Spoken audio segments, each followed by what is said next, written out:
அது திடீர்னு எப்படி சார்? அப்ப டக்குன்னு கிளம்பி ஜீப்பை திருப்புவீங்களா, இல்ல இன்னைக்கு இந்த பக்கம் தான் போகணும் அப்படிங்கிற மாதிரி ஏதாவது ப்ரீ பிளான்டா ஏதாவது யோசிச்சுட்டு போவீங்களா? எனக்கு வீரப்பன் அட்டாக் பண்ணுவான்னு தெரிஞ்சனாலே இந்த ரோட்லேயே 2 இடத்த செலக்ட் பண்ணி வச்சிருந்தேன். இந்த இடத்துல வீரப்பன் நம்மளை அட்டாக் பண்ண முடியும்னு. அந்த 2 இடத்துல 2வது இடத்துல வீரப்பன் அட்டாக் பண்ணது. எங்கேயோ வீரப்பன் அட்டாக் பண்ண போகிறான் சார், எங்கேயாவது இருக்கலாம் சார், அப்படி ஒரு ஆபத்து இருக்குது சார்னு சொன்னேன். அவர் பயப்படவே இல்லை. ஓ அப்படியா நவாஸ், சரி லெட் ஹிம் கம் அப்படின்ட்டார். அவ்வளோ தைரியமானவர் அவர். அதே மாதிரி தான் சிவசு சொல்லியிருப்பாருங்க சார், உங்களை போடணும் அப்படிங்கிறதுக்காகவே பல மாதங்கள் பல இடங்கள்ல வந்து ட்ரைனிங் கொடுத்து ஆட்கள் எல்லாம் செட் பண்ணி துப்பாக்கி சித்தன்லேருந்து ஆரம்பிச்சு அவங்க அண்ணன் எல்லாருமே இது பண்ணியிருப்பாங்க அப்படின்னு சொல்லிட்டு இருந்தேன். சிவசுப்ரமணியன் அருமையான ஒரு ஆத்தர், ரிப்போர்ட்டர். ஆனால் ட்ரைனிங் கொடுக்கறதுக்கு இங்கே இடம் இல்லை. இடம் இருந்திருந்தால் அந்த ஒரு இடம், அவர் சொல்கிற இடம் வந்து எனக்கு தெரியும். இந்த ஆசனூருக்கு மேற்கு பக்கம் மாவனத்தம்னு ஒரு ஊர் இருக்குது. அந்த அது பக்கம் ஒரு கிரவுண்ட் இருக்குது, காட்டுக்குள்ளேயே ஒரு கிரவுண்ட் மாதிரி ஒரு இடம் இருக்குது. அந்த இடத்த சொல்கிறாரு. ஆனால் அந்த இடத்துல ட்ரைனிங் எடுத்திருந்தால் கண்டிப்பாக எங்களுக்கு உடனே தகவல் வந்திருக்கும். வேணால் இன்னும் ஒரு கொஞ்சம் இன்டீரியராக பாலப்படகு பக்கம் இந்த மாதிரி ஏதாவது ஒரு இடம் இருந்து அந்த சைடு வேணால், இல்லைன்னா கல்மண்டிபுரம் பக்கம் ட்ரைனிங் அந்த மாதிரி இருந்து எப்படி சுடணும், என்ன ஏது, பதறாமல் சுடுறது எப்படின்னு கூட சொல்லியிருக்கலாம். நிறைய பேர் துப்பாக்கி எல்லாம் கூட கொடுத்து பழக்கி வச்சிருந்தாரு அப்படின்ற மாதிரி சொல்லியிருப்பாங்க. இல்லை, எல்லாத்தையுமே அந்த ஏரியாவில் அந்த அந்த துப்பாக்கி இந்த சண்டையில் வீரப்பன் கூட வந்தவங்களுக்கு எல்லாருக்குமே அவங்க துப்பாக்கி இருக்கிறவங்க தான். யாரும் வந்து துப்பாக்கி வாங்க வேண்டிய அவசியம் இல்லை. எல்லாருமே வேட்டைக்காரங்க தான். அதனால தான் அவங்க எனக்கு பயந்துட்டு காட்டுக்குள்ளே போகிறாங்களே ஒழிய வேறு ஒன்றும் இல்லை. அதே மாதிரி துப்பாக்கி சீதன் வந்து என்னை பொறுத்தவரையில் நான் ஒரு குமரன் சாலை குமரன் ஒரு ஆளை சொல்லியிருப்பேன், சிறுமுக பக்கம். அவர் எப்படி பழைய பழக்கமான ஆளோ அதே மாதிரி துப்பாக்கி சீதன் வந்து எனக்கு கிடைச்ச தகவல் படி ஏற்கனவே வீரப்பனுக்கு பழக்கமான ஆள் தான். அவர் கடைசி வரை வீரப்பன் தான் வேண்டப்பட்டவர் ஆகிட்டார். அதனால் அவர் கடைசியில் அவர் கூடயே போயிருந்து தேவையில்லாமல் அவருடைய 18 வருட ஆண்டுகளை அவர் சிறையில் கழிக்க வேண்டியது. அன்றைக்கே தெரியும் சார், இல்லைன்னா ஏதாவது இதான் சார் எனக்கு தெரியும், இவ்வளோதான் சார் தெரியும் சொல்லியிருந்தாருன்னா சந்தேகம் வந்திருக்காது. அவர் தப்பிச்சு போக வேண்டிய அவசியம் இல்லை. அவரை நம்பி பாவம் பாருங்க, என்ன பாவம், ஒரு பாவம் செய்யாத அந்த கும்பி அந்த அம்மா எதுக்கு இவ்வளோ வருஷம் ஜெயிலில் இருக்கணும், ஒரு தப்பு செய்யலை. அவருக்கு துப்பாக்கி சத்தம் கூப்பிடலைன்னா அந்த அம்மா கூட போக போகிறதில்ல, அந்த அம்மாவை யாரும் தேடவும் இல்லை. இவங்களா ஒரு கற்பனையை பண்ணிட்டு அந்த அம்மா கூட இருக்கட்டும்னு சொல்லி கூப்பிட்டு போயிட்டாப்ல. அதனால பாவம் அந்த அம்மாவும் இத்தனை வருஷமா உள்ள இருக்க வேண்டியது. ஆனா சார், சத்தியமங்கலத்துல தோழர் மோகன்குமாரை சந்திச்சப்பையும் சரி, தோழர் பிபி குணசேகரனை சந்திச்சப்பையும் சரி, துப்பாக்கி சித்தன் மேல எந்த ஒரு தவறும் இல்லை அப்படின்னு தான் சொல்றாங்க சார். அவருடைய தம்பி மாதவனை கூட விசாரிக்காண்டி கூட்டு வரும்போது கம்யூனிஸ்ட் கட்சி தோழர்கள் நம்ம அவர் விபி குணசேகரன், பாப்பா மோகன், அந்த மாதிரி இவங்கெல்லாம் தோழர்கள் வந்தாங்க. வந்து என்கிட்ட வந்து கேட்டாங்க. நான் அவங்கள்ட்ட சொன்னேன், நான் அவனை அனுப்பிடுறேன், நீங்கள் கூப்பிட்டு போங்க. ஆனால் நீங்கள் நினைக்கிற தப்பு, இவங்களுக்கு வீரப்பனை தெரியும், இதனால் ஏதாவது பிரச்சனை வரும். ஆனால் நீங்கள் கேட்டதுனால உங்களுடைய ஒரு கம்யூனிஸ்ட் தோழர்கள்னால நான் அவங்கள அவரை அனுப்புகிறேன்னு சொல்லி துப்பாக்கினுடைய தம்பியை அவங்க கூட அனுப்பி வச்சேன். ஆனால் கடைசியில் என்னாச்சுன்னு உங்களுக்கு எல்லாருக்குமே தெரியும். அவங்களாம் சேர்ந்து அப்பமெல்லாம் சதி பண்ணிக்கிட்டு இருக்காங்க. அது எல்லாமே அவர் தம்பிக்கு தெரியும், ஆனால் அவர் சொல்லலை. இவங்க அதை நம்பி அவரை வந்து விட்டுருங்க, கொஞ்சம் அனுப்பிடுங்கன்னாங்க. நான் உடனே அனுப்பிட்டேன், அவங்க கூட அனுப்பினேன். நிறைய தடவை அதுக்கப்புறம் நீங்க தாண்டி போயிருப்பீங்க. உங்களுக்கு அந்த ட்ராமா வந்து இப்பயும் இருக்குமா? நம்ம அரைப்பாளையம் போறதுனால ஒரு சின்ன ரீகால் பண்ணலாம்னு நினைக்கிறேன். ஒரு தடவை நான் அந்த வழியாக போகும்போது ஒரு தடவை கூட நான் நிற்காம போனதில்லை. அந்த இடத்த கிராஸ் பண்ணால் நின்று கொஞ்சம் ஒரு ஒரு ஒரு ஒரு ஒரு நிமிடம் அங்கே நின்று பழையதெல்லாம் ரீகலெக்ட் பண்ணிவிட்டு போவேன். அது எனக்கு என்னென்னா, உயிர் படைச்சிட்டேன், மறுபடியும் நான் வாழ்கிறேன். இன்னொரு இன்சிடெண்ட், எப்பவுமே எங்கள் டிஜிபி தமிழ்ச்செல்வன் சார், அவரை நினச்சிக்கிடுவேன் அந்த இடத்த கிராஸ் பண்ணும்போது. அந்த நேரத்தில் நான் ஒரு பக்கம் போராடுறேன், ஆனால் அங்கே அவர் அடிபட்டு அவர் ஒரு போராட்டம் நடத்தினார். அந்த போராட்டத்தினால தான் வீரப்பன் முதல்ல மேலேருந்து கீழே ஓடினான். முதல்ல மேலேருந்து எங்களை ஆம்புஷ் பண்ணி அட்டாக் பண்ணிகிட்டு இருந்தான்.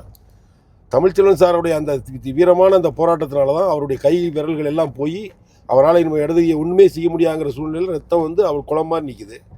ஆனாலும் அவர் அந்த கையையே அவர் ஹோல்டாக பயன்படுத்தி அந்த கையை ஒரு சாக்கு மூட்டை மாதிரி நினச்சிக்கிட்டு ரத்தம் ஒழுகிட்டு இருக்க கையை அதுக்கு மேலே இன்னொரு ஏகேபாடி குறி தவறக்கூடாதுங்கிறதுக்காக அவர் வந்து அந்த துப்பாக்கியை பயன்படுத்திட்டு சுடுறாரு. அதனால் வீரப்பனால் மேற்கொண்டு மேலே ஒன்றும் பண்ண முடியல. மேலேருந்து கீழே வரான். அதுக்கப்புறம் என்ன சந்திக்கிறான், நான் சொல்கிறேன், அதுக்கப்புறம் ஓடுறான். இதுதான் அன்றைக்கி நடந்தது. அதனால் அவரை நினைப்பேன். எனக்கு வந்து ப்ரொமோஷன் கொஞ்சம் டிலே ஆகிக்கிட்டே இருந்தது. அரசாங்கம் மாறி மாறி வர வேண்டிய ப்ரொமோஷன், அந்த ஆக்சிலேட்டட் ப்ரொமோஷன் வர்றதுக்கு டிலே ஆகும்போது எனக்கு கொஞ்சம் வருத்தமாக இருக்கும். இவ்வளோ கஷ்டப்பட்டு உயிரை பணயமாக வச்சு வேலை செய்கிறோம், பல தடவை அடிபட்டுருக்குறோம். இருந்தாலும் நமக்கு இன்னும் அந்த ப்ரொமோஷன் குயிக்காக வர மாட்டேங்க அப்படின்னு சொல்லி அவர்கிட்ட தமிழ்ச்செல்வன் சார்கிட்ட நான், சார் என்ன சார் இந்த ப்ரொமோஷன் வரல சார், நீங்கள் கேட்க மாட்டீங்களா சார் அப்படின்னு கேட்பேன். அப்போ அவர் சொல்லுவார், டேய் நவாஸ், எதுக்குடா ப்ரொமோஷன், நானும் நீ இப்போ உயிரோடு இருக்கிறதே ப்ரொமோஷன் தான்டா, உயிரை விட அடுத்த ப்ரொமோஷன் என்ன இருக்குது, அதே நமக்கு கிடைச்சிருக்குது, அதை விட்டுட்டு ப்ரொமோஷன் சொல்கிறேன், ப்ரொமோஷன் தானாக வரும், நம்ம பிழைச்சிருக்கோமா, இன்னும் இத்தனை பேருக்கு நல்லது செய்ய போகிறோங்கிறது பாரு அப்படி சொல்லி எப்போ சொல்லுவார். அதை கிராஸ் பண்ணும்போதெல்லாம் எனக்கு அந்த ஞாபகம் வரும். ஏன்னா அவருடைய அந்த அவர் என்ன உரிமையாக திட்டி அதை சொல்கிறது. அப்புறம் லயோலா சார் வந்து அன்னைக்கு உங்க கூட ஜாயின் ஆகிற மாதிரி இல்லை, ஆனால் டக்குன்னு ஏறி அதில் காரில் ஏறி உட்காந்துட்டு தான் நீங்கள் போகிறீங்க. ஸோ அவருக்கும் அடிபட்டது பலமா. ஸோ அதை பற்றியான நினைவுகள் வந்து உங்ககிட்ட இது பண்ணிப்பாரா? அதுக்கப்புறம் நடந்த பிறகு அவருடைய இது என்ன சார் அவர் உங்ககிட்ட பேசினாரு?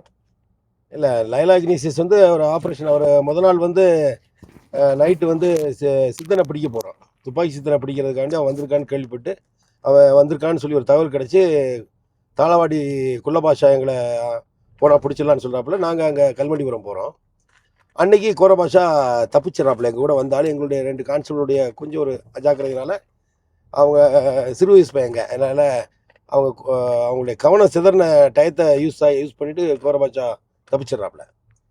அப்போ நாங்கள் எல்லாம் 2-3 டீம் வந்து தேடுறோம், குள்ளபாஷாவை நாங்கள் தேடுறோம்.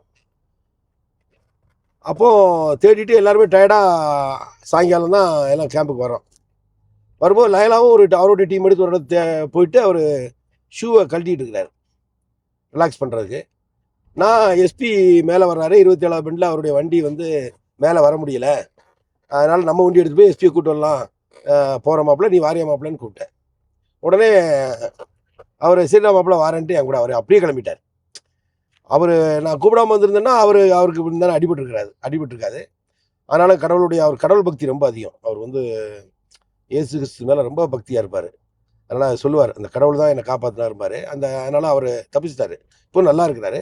அதனால் நாங்கள் ஹாஸ்பிட்டலில் படுத்திருக்கும் போது அவர் கொஞ்சம் ஒரு சின்ன அவர் மூளையில் அடிபட்டதுனால, மூளை பக்கம் அடிபட்டதுனால ஒரு சின்ன அவருக்கு தடுமாற்றம் இருக்கும். என்னை பார்த்து நான் ஒரு பெட்டு, அவர் ஒரு பெட்டு, பக்கத்து பெட்டு. என்னை பார்த்து அவர் கேட்பார், நீர்தான் வீரபாண்டிய கட்டபொம்மனோ அப்படின்னு கேட்பாரு. நான் உடனே அவருடைய மனநிலையை புரிஞ்சுக்கிட்டு, நீர்தான் ஜாக்சன் வெள்ளைத்துறையோ அடிப்பேன். அவருக்கு தகுந்த மாதிரி நான் பேசிடுவேன். கொஞ்ச நாள் இந்த அளவுக்கு அவருடைய மனநிலை வந்து சேஞ்ச் ஆச்சு. பிறகு இப்போ நார்மல் ஆகிட்டார். மறுபடியும் அவர் டியூட்டியில் இருக்கும்போது அவரை கத்தியால் வெட்டிட்டாங்க. இந்த வீரபாண்டிய கட்டபொம்மனோன்னு அவர் என்ன கேட்குறாரு. அந்த கட்டபொம்மன் திருவிழாவுக்கு தான் எதுக்கும் அவர் அந்த பந்தோஸ்து போயிருக்கும்போது அவர் போக்கூடாதுன்னு ஏதோ சொல்றதுனால வந்தவங்க கோவப்பட்டு அவரை அட்டாக் பண்ணிடுறாங்க. அதை இப்போ நினச்சி பார்ப்பேன், இதை தாண்டும் போது எப்பவுமே லயலா ஞாபகம் வரும் எனக்கு. ஆமாம். ஆனால் அந்த செல்வராஜை வந்து மறக்கவே முடியாது. செல்வராஜுக்கு எனக்கு சம்மந்தமில்லாமல் வந்து அவர் அடிபட்டு இறந்துட்டாரு. நீங்கள் உட்கார வேண்டிய இடத்துல, நான் உட்கார வேண்டிய இடத்துல செல்வராஜ் மாறி உட்கார்றாரு. அவராக வலுக்கட்டாயமாக என்ன உட்கார வைக்கிறாரு. அவர் உட்கார்ந்து இந்த இடத்துல அவர் பேசாமல் இருந்தால் நான் தான் அடிபட்டு செத்துருக்கணும். கெத்தேசாலை தாண்டி இப்போ அரைப்பாளையம் போயிட்டு இருக்கோம். இன்னும் எவ்வளோ தூரம் சார் இங்கேருந்து? இங்கேருந்து ஒரு 3 கிலோமீட்டர் இருக்கும். அந்த இடம் 3-4 கிலோமீட்டர் வரும். அந்த வீரப்பன் எங்களை ஆம்புஷ் பண்ண இடம். இந்த கெதேசால் வந்து ஒரு டிப்பிக்கல் வில்லேஜ். எப்படின்னா சுற்றியும் மலை இருக்கும், நடுவில் வந்து ஒரு பவுல் மாதிரி நடுவில் கெதேசால். சுற்றி எங்கேயுமே கிராமங்களே கிடையாது. இப்போ யாரும் ரீச் ஆக முடியாங்கிறதுனால தான் மிஞ்சிக்குடின்னு ஒரு இடத்த செலக்ட் பண்ணி இது பண்ணுவாங்க. ஆனால் கெதேசால்காரங்க அவ்வளோ தூரம் ரீச் ஆகக்கூடிய இது உள்ளவங்க. ஏன்னா அவங்க சன் ஆஃப் த சாயில்ஸ், அவங்க அதை கண்டுபிடிச்சி சொல்லிட்டாங்க. அது ஒரு பர்டிகுலர் இது. இப்போ கூட சமீபத்தில் கெதேசால் போய் இந்த மக்களெல்லாம் பார்த்து வந்தேன். என்னுடைய நண்பர் முரளின்னு சொல்லி திருப்பூரில் இருக்கார். அவர் ஒரு 150 கம்பளி வாங்கி கொடுத்தாரு. அந்த குளிர்காலத்தில் கொடுங்க சார் நீங்கள் அப்படின்னு சொல்லி அவர் அதை கொண்டு போய் அவர் சார்பாக எல்லாருக்கும் கொடுத்தாரு. அந்த இடம் கெதேசால். அந்த மக்களுக்கு பூரா எல்லா வீட்டுக்கும் கம்பளி கொடுத்து, படிக்கிற குழந்தைகளுக்கும் கம்பளி கொடுத்துருந்தோம். ஒரு சின்ன உதவி, அவ்வளோதான். எவ்வளோ செய்ய வேண்டியிருக்கு அவங்களுக்கு, அந்த 5 குடும்பத்துக்கும் எவ்வளோ செய்யணும். அதனால இந்த மீட்டிங்கில் கூட அந்த 7 குடும்பத்தையும் உங்களுக்கு நான் இன்ட்ரடியூஸ் பண்ணி வச்சேன்.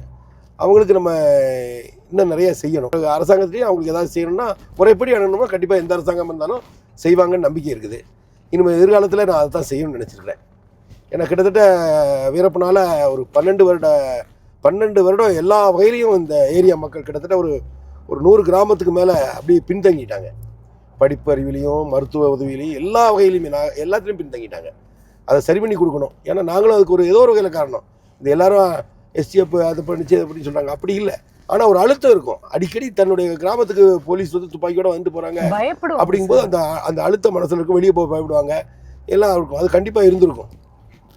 என் கூட வந்து இன்னைக்கு சிவனப்பன் சொன்னாரு சார், மிலிட்ரியில சேரணும்னு ஆசை, 12 வருஷ வாழ்க்கை எனக்கு அப்படியே போயிருச்சு, இதனாலே பயந்து அப்படின்னு சொல்லிட்டு வந்தாரு. சிவனப்பன்லாம் இப்போவும் என் கூட இருக்கப்பல அவங்க அப்பாட்ட ரொம்ப கடுமையாக நடந்ததுன்னா இவர் என் கூட வர வேண்டிய அவசியமே இல்லை.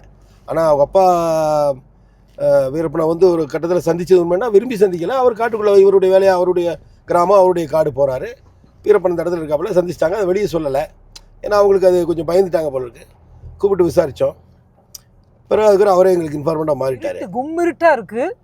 அதில் வேற அவங்க கூட வந்து அவங்க வந்து சிறுத்தை வரும் பார்த்து போங்க அப்படின்னாங்க. நான் டக்குன்னு காரில் ஏறிட்டேன் பயந்து. சார் வந்து அதை பார்க்கறதுக்காக போயிட்டுருக்காரு முன்னாடி, காருக்கு முன்னாடி.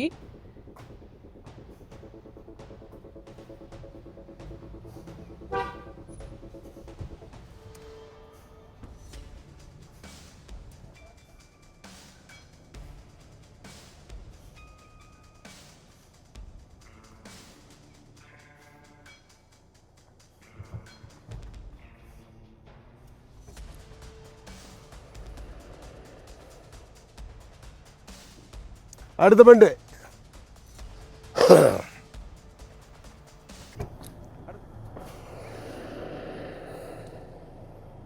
சார் கரெக்டாக இந்த இடம் தானா சார்? இதே இடம் தான், சேம் இந்த இடம் தான். இந்த பக்கம் பெரிய பள்ளம், ஒரு 100 அடிக்கு மேலே இருக்கும். Okay sir. இது ஒரு பெரிய பெண்டு. இது வந்து நம்ம ஒரு எஸ் பெண்டை விட பெரிய பெண்டு. இங்கே ஏறி வரணும்னா ஃபஸ்ட் கியரில் இல்லைன்னா செகண்ட் கியரில் வர முடியும். ரொம்ப ஸ்லோவாக தான் வர முடியும். அந்த நேரத்தில் வந்து கர்நாடகா போலீஸ் அடிக்கிற மாதிரி அடிக்கணும்னு நினச்சிருந்தா இங்கே கல் வச்சுருக்கணும், இல்லை ஒரு மரத்தை குறுக்க போட்டிருக்கணும். வீரப்பன் அதை செய்யலை. ஏன்னா இங்கே வந்து கொஞ்சம் வண்டி மூவ்மெண்ட் அதிகம். அப்போ என் வண்டி வர்றதுக்கு முன்னால் வேறு வண்டியில் வந்துன்னா எனக்கு தகவல் வந்துடும், இந்த மாதிரி கல்லை குறுக்க போட்டிருக்காங்கன்னு சொல்லி.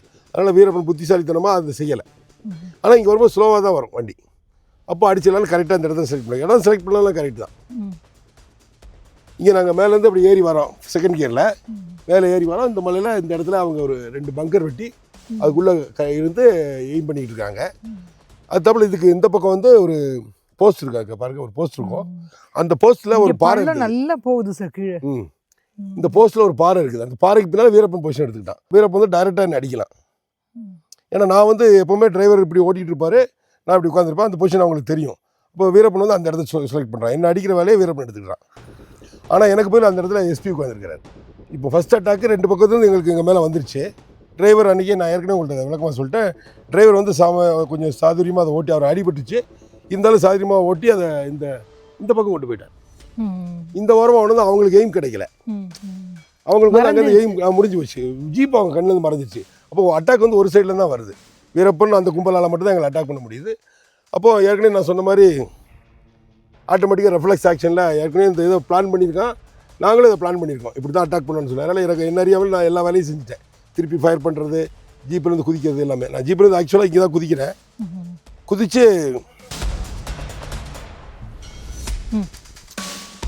குதிச்சு நான் ஜீப்லேருந்து இங்கே குதிச்சு இப்படி இங்கே இப்படி உருண்டு இந்த இருக்குல்ல இந்த கல்வெட், இதுக்கு பின்னால் பொசிஷன் எடுக்கிறேன். இதுக்கு பின்னால் பொசிஷன் எடுக்கும்போது எனக்கு அந்த இடம் வீரப்பனை அட்டாக் பண்ணுற இடம் தெரியுது. நான் அவங்கள அட்டாக் பண்ணுறேன்.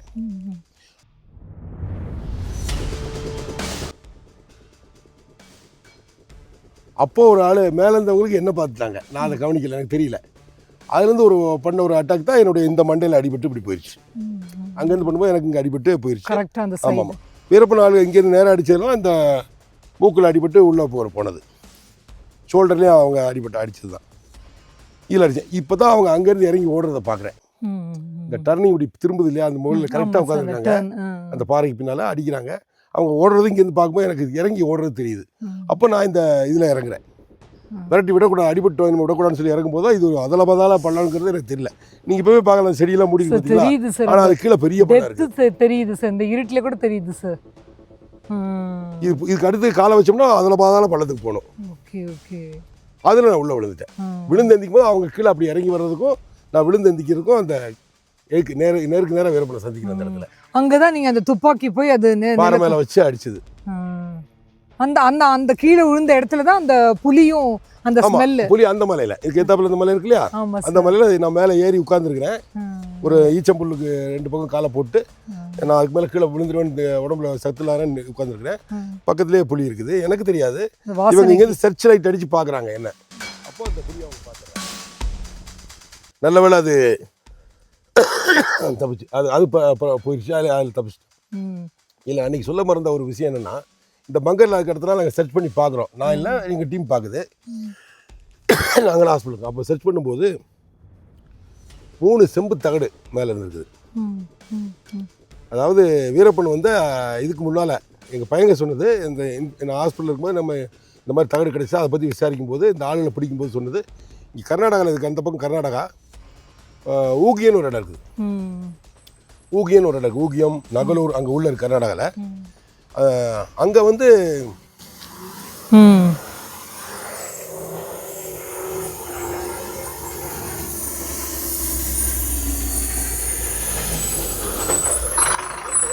ஒன்றும் இல்லை போங்க.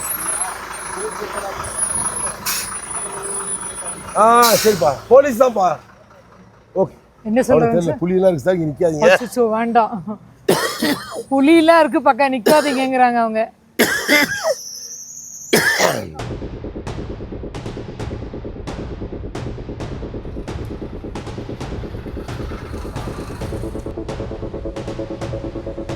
அந்த வண்டி போயிருக்கு இருக்கு மேடம். சிறுத்தை இல்லை, புலி. அச்சோ சார், எனக்கு ரொம்ப பயமா இருக்கு சார். நம்மளால லட்டு மாதிரி கொண்டு போயிடும். ஐயோ வேண்டாம் சார், நீங்க சொல்லிட்டு ஏறிடலாம் சார்.